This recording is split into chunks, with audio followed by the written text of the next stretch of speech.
Hello दोस्तों, स्वागत है आपका आपके अपने चैनल टीम शिक्षा में। मैं आपका मित्र आपका हार्दिक अभिनंदन करता हूं और फिर से एक नए प्रश्नों के श्रृंखला के साथ मैं आपके सामने प्रस्तुत हुआ हूं।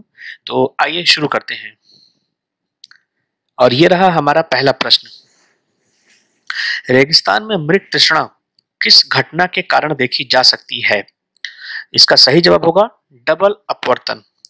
देखिए, मैंने आपको बताया था अपवर्तन। पहले समझिए क्या होता है। अपवर्तन ये होता है कि जब प्रकाश की किरण एक माध्यम से दूसरे माध्यम में जाती है तो वो या तो अभिलंब से दूर जाती है या तो अभिलंब के पास जाती है। इसी घटना को हम प्रकाश का अपवर्तन कहते हैं। जैसे कि अगर मान लीजिए ये सघन माध्यम है और ये विरल माध्यम है, ये विरल माध्यम है तो अभिलंब से दूर जाएगी। तो जहां भी आपको भ्रम की स्थिति होती है, जैसे अगर हम पानी में एक क्षण डुबा देते हैं तो क्षण हमें कुछ तिरछी दिखाई देती है, या सिक्का रख देते हैं तो हमको अपनी स्थिति से सिक्का कुछ उठा हुआ दिखाई देता है। ये सारी घटनाएं अपवर्तन का ही परिणाम होती हैं। तो चलिए अगले प्रश्न पे चलते हैं। यांत्रिक तरंगे होती हैं।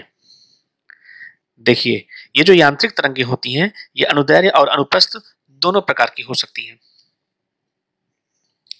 देखिए, जो अनुदैर्ध्य होती है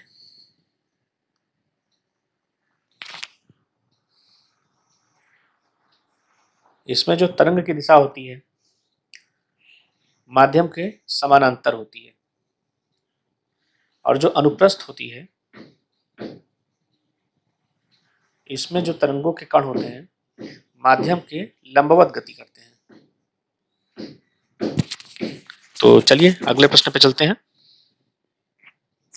अनुप्रस्थ तरंगे किस में फैल सकती हैं? तो देखिए, इसका सही जवाब होगा गैस में नहीं परंतु एक धातु में, ऑप्शन सी। देखिए, जो अनुप्रस्थ तरंगे होती हैं, अनुप्रस्थ, या तो ये ठोस में ट्रेवल करेंगी या तो द्रव के सतह पे ट्रेवल करेंगी, द्रव के सतह पर। ये जो है गैस में ट्रेवल नहीं करती हैं, गैस में ट्रेवल नहीं करती हैं। अगले प्रश्न पे चलते हैं। कृत्रिम सैटेलाइट के अंदर व्यक्ति भारहीन महसूस करता है क्योंकि पृथ्वी के आकर्षण का बल। देखिए, जो हमारी सैटेलाइट होती है उसको हम विशेष रूप से डिजाइन करते हैं जिसके कारण से वो हमको भारहीन प्रतीत होता है। तो इसका सही उत्तर होगा सैटेलाइट के विशेष डिजाइन के कारण प्रभावहीन होता है। तो आइए अगले प्रश्न पे चलते हैं। चर्म रोग के उपचार में प्रयोग किया जाने वाला रेडियो आइसोटोप कौन सा है? तो इसका सही आंसर होगा रेडियो फास्फोरस।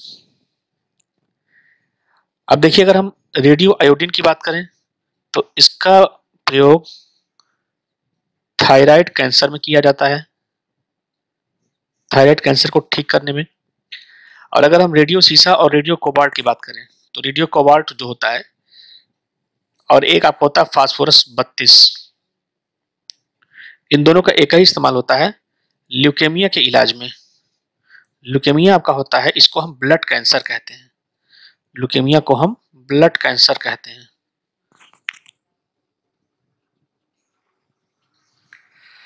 तो अगले प्रश्न पे चलते हैं।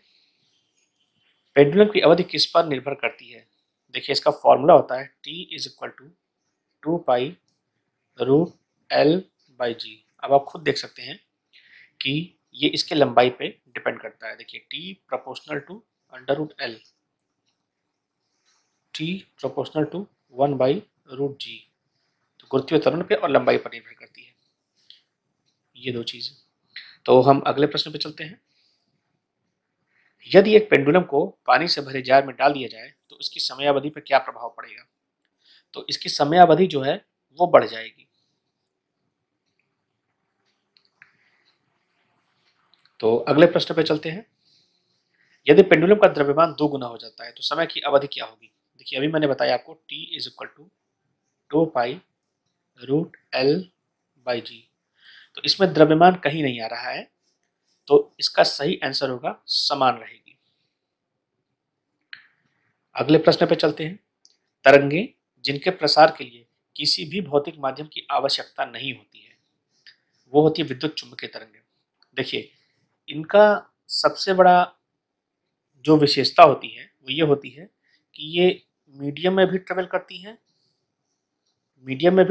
हैं, और वैक्यूम में भी ट्रेवल करती हैं।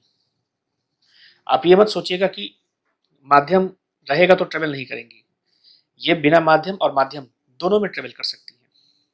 तो अगले प्रश्न पे चलते हैं। ध्वनि सबसे तेज किस में यात्रा करती है? देखिए, सबसे साधारण सा जवाब है इसका स्टील में। हमने आपको ध्वनि की क्रोनोलॉजी बताई थी। स्पीड ऑफ साउंड ये होता है आपका सॉलिड में सबसे ज्यादा होता है, उसके बाद लिक्विड में होता है, और सबसे लास्ट में गैस में होता है। तो स्टील में सबसे तेज होगी इसकी चाल। अगले प्रश्न पे चलते हैं। बीट्स किस वजह से होती है?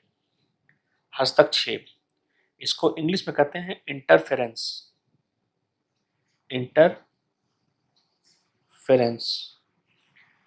या हिंदी में कह लीजिए तो इसे कहते हैं व्यतिकरण।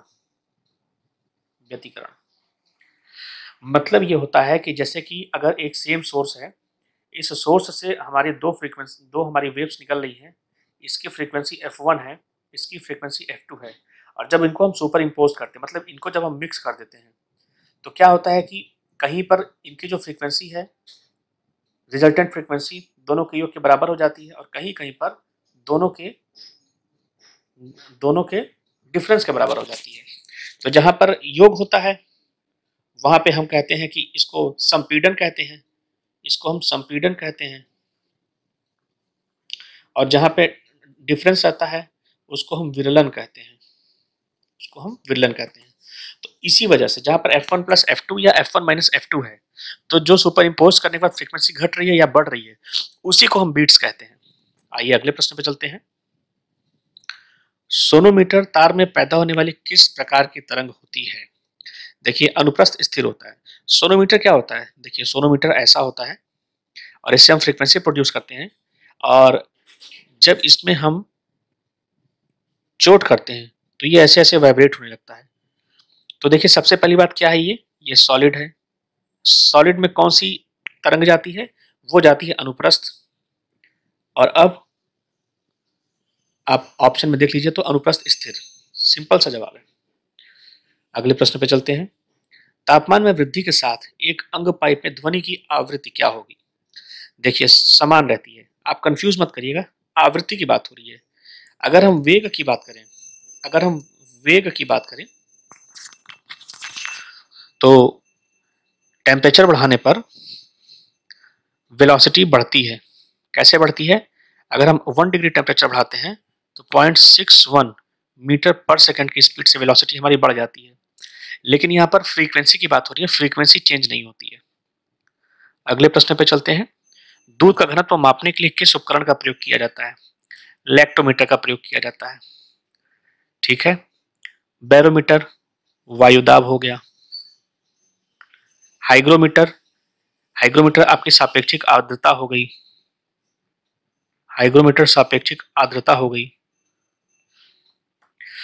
तो अगले प्रश्न पे चलते हैं। जब दो ध्वनि तरंगों को अध्यारोपित किया जाता है तो बीट्स उत्पन्न होती है, तब उनके पास क्या होता है? देखिए, मैंने अभी आपको समझाया था, उनकी जो आवृत्ति है वो अलग अलग होती है। जहां पर आवृत्ति मतलब फ्रीक्वेंसी जुड़ेगी उसको हम कहेंगे संपीड़न, क्योंकि वहां पे क्या हो रहा है, घनी हो जा रही है। और जहां पे आवृत्ति घटेगी इसको हम कहते हैं विरलन। ठीक है, तो इसका सही उत्तर होगा विभिन्न आवृत्ति। निम्नलिखित में से कौन सी आवृत्ति स्पष्ट रूप से मानव कान के लिए श्रव्य नहीं है? देखिए, हमने बताया था 12 हर्ट्ज से 20,000 हर्ट्ज तक हम सुन सकते हैं। अब देखिए, इसमें आप देखेंगे तो 30,000 हर्ट्ज नहीं सुन सकते हैं। यही इसका सही उत्तर होगा। अगले प्रश्न। तो ये है हमारा 17वां प्रश्न। इसमें पूछ रहा है डॉपलर का प्रभाव किस पर लागू होता है? तो जो डॉपलर का इफेक्ट होता है वो प्रकाश तरंग और ध्वनि तरंग दोनों पर लागू होता है। तो इसका सही आंसर होगा डी। देखिए, डॉपलर इफेक्ट क्या होता है? डॉपलर का इफेक्ट मैं आपको बताता हूं। जैसे कि मान लीजिए ये कोई गाड़ी है, एक मिनट। मान लीजिए कि ये कोई कार है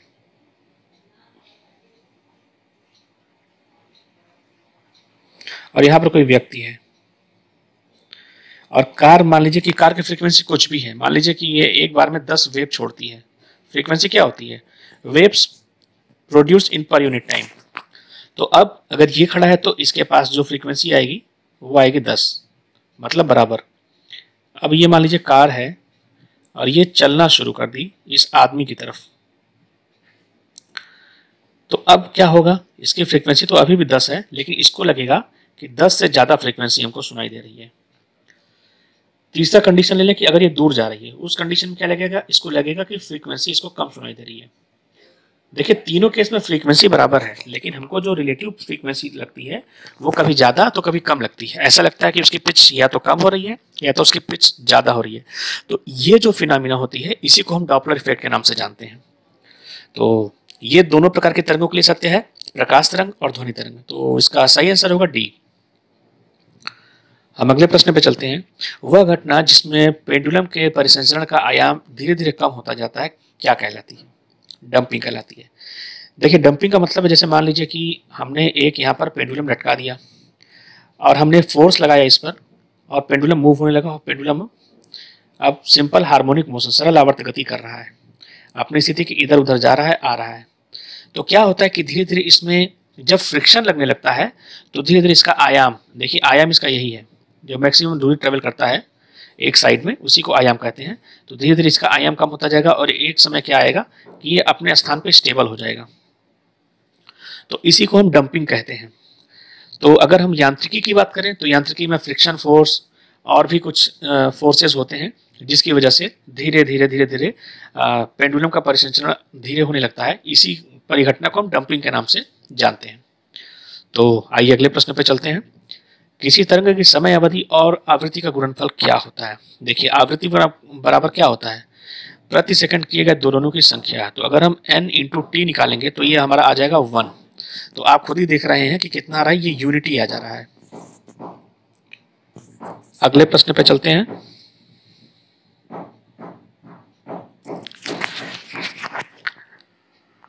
यदि कोई ध्वनि हवा से पानी तक जाती है तो वह मात्रा जो अपरिवर्तित रहती है। देखिए कभी भी फ्रीक्वेंसी नहीं चेंज होती है, वेग चेंज हो जाएगा, तरंगदैर्घ्य बदल जाएगी, आयाम भी बदल जाएगा, लेकिन आवृत्ति नहीं बदल जाएगी। आवृत्ति कभी नहीं बदलती है। उम्मीद करते हैं कि आज आपको ज़्यादा पसंद आया होगा और इसी तरह से हम अच्छे अच्छे प्रश्नों की श्रृंखला आपके सामने पेश करते रहेंगे। तो अगर आपको ये वीडियो पसंद आई हो तो इसको लाइक करें, सब्सक्राइब करें।